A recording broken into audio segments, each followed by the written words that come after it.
Tahun ini adalah tahun pertama diberlakukannya mata pelajaran coding dan kecerdasan artifisial di sekolah dasar. Meskipun baru bersifat pilihan, pelajaran ini menimbulkan kegambangan bagi banyak guru. Termasuk di sekolah saya, UPT SDN 33 Batu Bule. Mata pelajaran ini yang identik dengan kemampuan komputer yang mumpuni, serta memahami bahasa pemrograman, sistem, dan teknologi.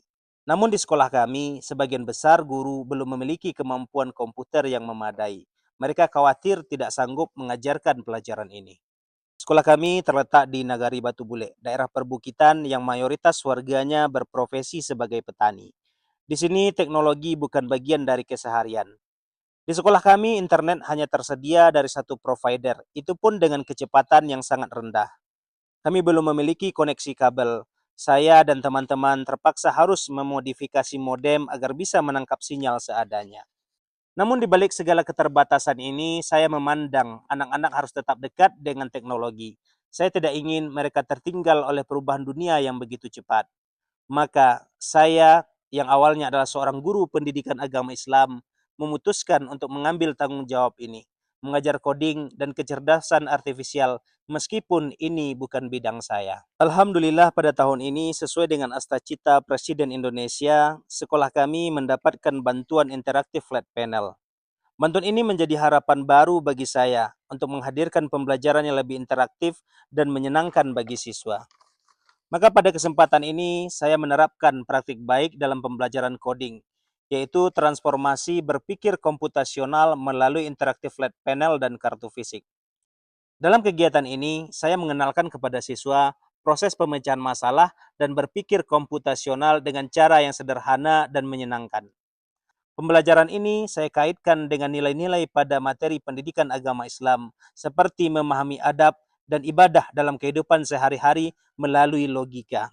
Saya ingin membuktikan bahwa teknologi tidak harus menjauhkan kita dari nilai agama. Justru dengan berpikir komputasional, anak-anak belajar lebih disiplin dan berpikir secara logis, seperti halnya kita diajarkan untuk tertib dalam beribadah. Pada praktik baik ini, saya menggunakan pendekatan pembelajaran mendalam.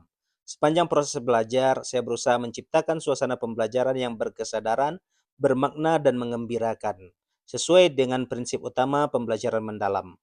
Fokus utama pada kegiatan pembelajaran ini adalah untuk mengembangkan 4 di antara dimensi profil lulusan, yaitu keimanan dan ketakwaan kepada Tuhan Yang Maha Esa, penalaran kritis, kreativitas, dan kolaborasi. Pada kegiatan awal, saya memulai pembelajaran dengan memberikan pertanyaan pemantik untuk menggugah rasa ingin tahu dan mengetahui kemampuan berpikir siswa dalam memecahkan masalah. Saya mengaitkan pertanyaan dengan pengamalan ibadah mereka, seperti pertanyaan, apa yang kamu lakukan jika lupa membaca Al-Fatihah saat sholat? Pertanyaan ini sederhana, tapi ini membantu siswa menyadari bahwa dalam kehidupan sehari-hari, mereka sering melakukan proses berpikir komputasional. Selanjutnya pada kegiatan inti, saya menerapkan model pembelajaran blended learning dengan pendekatan station rotation, yaitu menggabungkan teknik pembelajaran plajet atau menggunakan perangkat digital dan unplajet tanpa perangkat digital. Yang mana pada pembelajaran ini siswa dibagi ke dalam 3 kelompok dan setiap kelompok akan saya arahkan untuk belajar di 3 stasiun pembelajaran yang berbeda.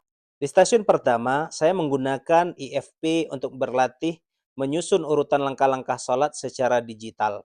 Melalui game drag and drop, mereka menggeserkan ikon-ikon berisi gerakan sholat dan menempatkannya sesuai urutan yang benar. Saat ada urutan yang keliru, mereka berdiskusi untuk memperbaikinya. Kegiatan ini membantu siswa untuk memahami konsep algoritma secara menyenangkan, sekaligus melatih kemampuan berpikir kritis dan bekerja sama. Di stasiun kedua, siswa menggunakan kartu fisik yang berisi berbagai kondisi, masalah, dan pilihan solusi. Dalam kegiatan ini, siswa diminta mencocokkan situasi dengan tindakan yang tepat, seperti jika akan sholat, maka harus berwudu. Sementara di stasiun ketiga, siswa mengikuti kegiatan simulasi human robot. Satu siswa berperan sebagai robot, sementara temannya memberikan instruksi langkah demi langkah yang harus diikuti secara tepat. Kegiatan ini membuat suasana kelas menjadi hidup dan penuh tawa. Selain melatih kemampuan berpikir secara sistematis, Kegiatan ini juga menanamkan nilai berpikir kritis, kerjasama, dan tanggung jawab di antara siswa. Robot, lakukan ruku. Allahu Akbar. Robot, lakukan salto. Maaf, perintah tidak bisa. Robot, baca basmalah. Bismillahirrahmanirrahim. Pada kegiatan penutup, saya mengajak siswa untuk merefleksikan proses berpikir dan cara mereka memecahkan masalah selama pembelajaran berlangsung. Silakan Pak Is. Di saat kita menemukan masalah, solusinya itu harus logis dan sistematis. Baik, terima kasih. Tepuk tangan untuk Pak Is dulu. Di samping itu, agar refleksi lebih menarik dan menyenangkan, saya juga meminta siswa memberikan tanggapan terhadap pengalaman belajar mereka melalui interaktif flat panel dengan cara menyentuh emotikon yang menggambarkan suasana hati mereka selama proses pembelajaran.